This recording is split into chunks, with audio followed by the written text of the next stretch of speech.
Hello, my name is Chapman, and I'm a psychotherapist. So I usually work Monday through Thursday, and with some paperwork, sometimes on a Friday or Saturday, or sometimes that's when I do some day trainings and service trainings.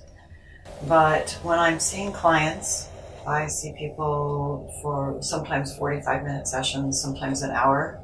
I like connecting with the people. I like holding that space for people so that they feel safe enough to really look at some very, very, very deep personal issues, and really, really there's just so much satisfaction in having somebody who maybe felt guilty for 30 years of their life about something that they couldn't have been, really, it wasn't their fault, they couldn't have been responsible for, and watching them really be able to release that guilt and realize that it wasn't their fault, and watch kind of the freedom, like the weight just falls off their shoulders.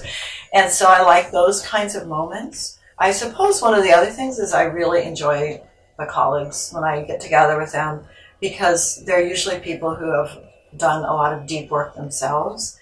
So there's this sense that you can just drop in and you're understood, and there's a lot of resonance. Some of the common things with all my fellow therapists is sometimes the paperwork, because you do have to document, you have to keep some notes of sessions, and of course there are times when it gets kind of hairy and scary, where somebody is feeling suicidal and trying to make sure they see the psychiatrist and get all of the support they need. But sometimes people really are on the edge, and that can be very draining. Working with insurance companies, which is something we all need to do, because a lot of people can't afford therapy unless they use their resources. But sometimes it can be very difficult, because insurance companies will be looking at the bottom dollar versus what clients really need. I decided that I wanted to be a therapist in my bachelor's program. I met with the dean of counseling and started to get more curious. And then when I took the classes, I found that it kind of touched some of my own issues, helped me begin to understand myself better, and it just felt like a good fit. In fact, I got a master's in marriage and family therapy. I realized that there's only so much training I can get at a master's level. So it really encouraged me to go on and get a doctorate in clinical psychology. And that was good. I worked during my interns, I spent 2 years at Cigna in their chemical dependency program, so I became a lot more familiar with addictions. And I also spent a year part-time working at a residential home for people with more severe issues like schizophrenia, borderline personality disorder, severe bipolar. Any good psychotherapist does ongoing continuing education, where you actually go and you get training and you practice new skills. When people have trauma, there tends to be some fracturing of memories or of experiences. So people may remember an event, but not remember any of the intense emotions connected. Other kinds of traumas, of course, include medical surgeries, bad falls, sexual assault, which we all think about when we think of trauma. These are all events, if not processed appropriately, the energy from that remains in your nervous system, and therefore it often drives how you live your life.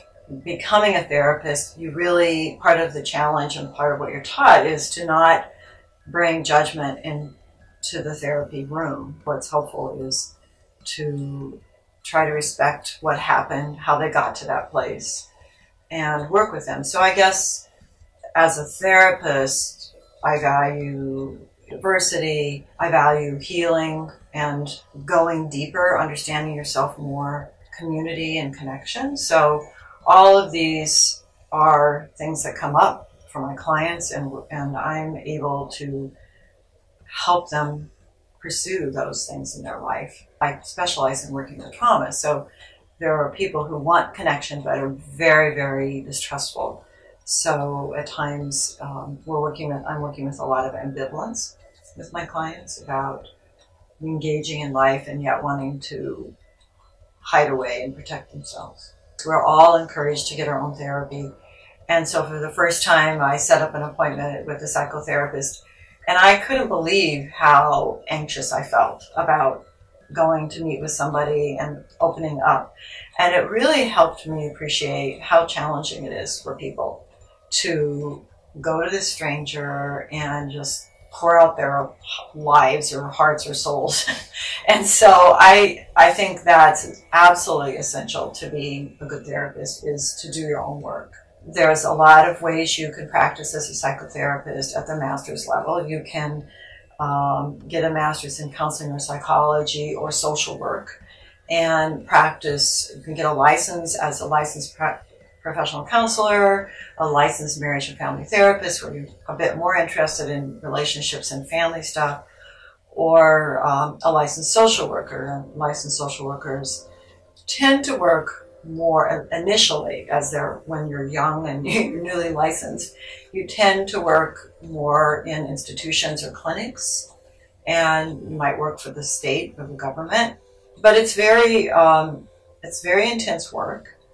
And often there's high burnout in working in clinics and institutions. So at some point, a lot of licensed social workers decide to jump over into private practice.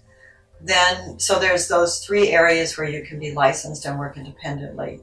And licensing requires not just your master's degree, but usually you have to get, it depends on the state, 1,500 to 3,000 hours of supervised counseling. That all has to be signed off and then submitted. And once you have enough hours, then you have to sit for either a state exam, or there are some national exams. And some states have their own. A lot of states use a national exam for each of those professions. And then some people decide to get their PhDs in clinical psych. And so you have to go for additional training and do pre- and postdoc internships. And once again, you have to collect anywhere from 1,500 to 3,000 hours and then sit for that exam. Psychologists do a lot of private practice, but they also are sometimes on staff in hospital. And of course, some decide to go into more research and teaching. So I see myself transitioning into a lighter individual practice and perhaps moving more into facilitating other therapists. So I see my career moving more in that direction, and also wanting to perhaps take more time off and just do things that I tell my clients, which is rest, go play, have fun, take more time for yourself. And something I've struggled to do. So that's kind of where I see myself headed. I think it's a very satisfying career.